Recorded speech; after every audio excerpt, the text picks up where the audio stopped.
brought to you by Silver Pumps.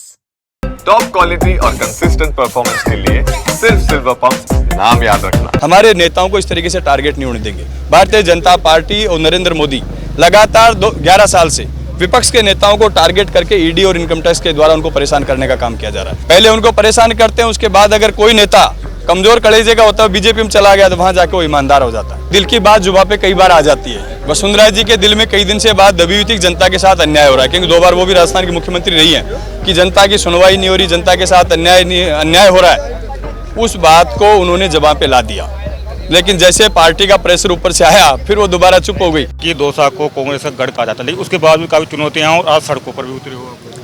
देखिए, सोनिया जी राहुल जी के खिलाफ जिस तरीके से ईडी ने चार्जशीट पेश की है, वो नेता, वो परिवार जिसका इतिहास हमेशा बलिदान का रहा है, जिसने सैकड़ों करोड़ की अपनी प्रॉपर्टी जिसने देश के नाम दान कर दी हो, उस नेता को, उस परिवार को आज ये टारगेट करने का काम कर रहे हैं। लेकिन कांग्रेस का प्रत्येक कार्यकर्ता मजबूती से उस परिवार के साथ खड़ा है, कांग्रेस पार्टी के साथ खड़ा है। मजबूती से हम सड़कों पे उतरेंगे, जेल जाने की जरूरत पड़ी जेल भी जाएंगे, लेकिन हमारे नेताओं को इस तरीके से टारगेट नहीं होने देंगे। भारतीय जनता पार्टी और नरेंद्र मोदी लगातार 11 साल से विपक्ष के नेताओं को टारगेट करके ईडी और इनकम टैक्स के द्वारा उनको परेशान करने का काम किया जा रहा है। पहले उनको परेशान करते हैं, उसके बाद अगर कोई नेता कमजोर कलेजे का होता है, बीजेपी में चला गया तो वहां जाके वो ईमानदार हो जाता है। या तो अगर कार्रवाई करी तो समान करिए। आप भारतीय जनता पार्टी के एक नेता के खिलाफ इन्होंने 11 साल में कार्रवाई नहीं करी इन सरकारी एजेंसियों ने। तो जिस तरीके का दुरुपयोग सरकारी एजेंसियों का कर रहे हैं, निश्चित रूप से मुझे लगता है कि आने वाला समय लोकतंत्र के लिए बहुत खतरनाक होगा और लोकतंत्र को बचाने की लड़ाई इस देश में हम लोगों को लड़नी पड़ेगी। लेकिन उसके बावजूद भी जिस तरह की राहुल गांधी बात कर रहे हैं कि संगठन को और मजबूत करने की जरूरत है, युवाओं को आगे लाने की जरूरत है। तो राजस्थान की राजनीति में आप भी विधायक रह चुके हैं, तो किस तरह के देखते हैं और दौसा की राजनीति में? देखिए, दौसा हमेशा कांग्रेस का गढ़ रहा है। स्वर्गीय राजेश पायलट साहब के समय से, सचिन पायलट साहब के समय से कांग्रेस का गढ़ रहा है।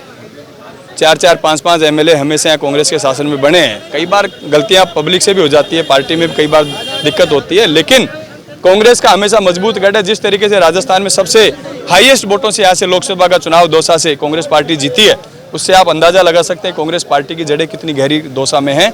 आने वाले समय में सब कार्यकर्ताओं को, हमारे सभी नेताओं को साथ लेकर के मजबूत संगठन का निर्माण हम दौसा जिले में करेंगे और इतना मजबूत संगठन बनाएंगे कि आने वाले 2028 में 5 की 5 विधानसभा सीटें कांग्रेस पार्टी यहाँ से जीते। दौसा का प्रभाव मिला है आपको, यहाँ पर केंद्रीय मंत्री भी आ रहे हैं, राज्यपाल भी आते हैं, सीएस खुद यहाँ पर आए थे, योजनाओं का तरह दौसा की सड़कें खुदी हुई हैं, किस तरह के देखते हैं और कितनी जल्दी कांग्रेस सड़कों पर उतरेगी? देखिए, भारतीय जनता पार्टी की सरकार को लगभग 1.25 साल हो गए राजस्थान में बने हुए, लेकिन काम के नाम पे जीरो है। 2 बजट सरकार ने पेश कर दिए, एक भी बजट उनका धरातल पर अभी तक नहीं उतरा है। कांग्रेस के समय में जो विकास के कार्य कांग्रेस पार्टी ने शुरू किए थे, उन विकास कार्यों को रोकने का काम करें। अपराध चरम सीमा पे बढ़ रहा है, कोई सुनवाई जनता की हो नहीं रही। देखिए, दौसा में जिस तरीके से चुने हुए जनप्रतिनिधि के साथ जो हरकत हुई है, जिस तरीके का ऑडियो वायरल हो रहा है, ये बड़ी शर्मनाक बात है। वो विधायक पूरे दौसा के हैं, किसी एक समाज के, एक व्यक्ति के, एक पार्टी के नहीं है। चुनाव जनप्रतिनिधि सबका होता है। मैं तो प्रशासन से मांग करूंगा कि ऐसे व्यक्तियों के खिलाफ कठोर कार्रवाई करनी चाहिए, एक अच्छा मैसेज देना चाहिए। लेकिन सच्चाई ये है कि पर्ची जब तक दिल्ली से नहीं आएगी तब तक राजस्थान में भला कुछ होना नहीं है। जो पर्ची के भरोसे सरकार चल रही है, जिनका कोई विजन नहीं है, जिनका कोई टारगेट नहीं है, पब्लिक के भले के लिए कुछ कर नहीं सकते हैं। कांग्रेस के शासन में दौसा में हमेशा 2-2, 3-3 मंत्री रहे हैं, बोर्डों के चेयरमैन रहे, संसदीय सचिव रहे, लेकिन भारतीय जनता पार्टी की सरकार में दौसा हमेशा कमजोर रहा है। एक सवाल पूछूंगा, ममता जी से पूछ सकता हूं, जिस तरीके से पूर्व मुख्यमंत्री वसुंधरा जी ने सवाल खड़े किए और कुछ मंत्री भी उठाते रहते हैं, जैसे बद्री का करण का हो, किस तरह के देखते हैं? क्या बीजेपी में ज्यादा अनबन शुरू हो चुकी है? देखो, कहीं ना कहीं दिल की बात जुबान पे कई बार आ जाती है। वसुंधरा जी के दिल में कई दिन से बात दबी हुई थी, जनता के साथ अन्याय हो रहा है, क्योंकि 2 बार वो भी राजस्थान की मुख्यमंत्री रही है कि जनता की सुनवाई नहीं हो रही, जनता के साथ अन्याय हो रहा है।